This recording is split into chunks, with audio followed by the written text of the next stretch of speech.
नमस्कार, स्वागत है आप सभी का। मैं मनोज श्रीवास्तव हूं। आज रात 8 बजे हम दिल्ली की शिक्षा व्यवस्था पर चर्चा करने जा रहे हैं। आज की बहस में हमने इस टॉपिक को इसलिए चुना है क्योंकि दिल्ली की मुख्यमंत्री रेखा गुप्ता ने आज शिक्षा व्यवस्था में आमूलचूल सुधार को लेकर के एक बड़ी लक्ष्मण रेखा खींचने की कोशिश की है और उन्होंने ये सख्त कहा है, सख्त लहजे में दो टूक कहा है कि किसी भी तरह की मनमर्जी मनमानी स्कूलों की बर्दाश्त नहीं की जाएगी और जो भी गाइडलाइंस तय हैं स्कूलों को लेकर के, फीस इंफ्रास्ट्रक्चर को लेकर के, बच्चों की पढ़ाई को लेकर के, सुविधा को लेकर के, स्कूलों में मिलने वाली फैसिलिटीज को लेकर के, उसमें कहीं कोताही बरती जाती है तो फिर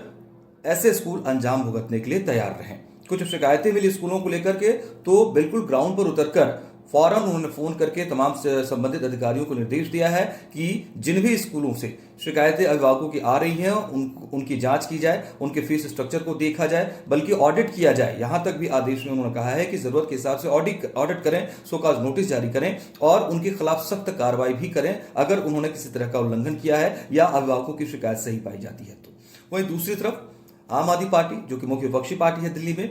आम आदमी पार्टी की तरफ से खुद नेता विपक्ष आतिश ने मोर्चा संभाला और उन्होंने पोस्ट के जरिए कहा कि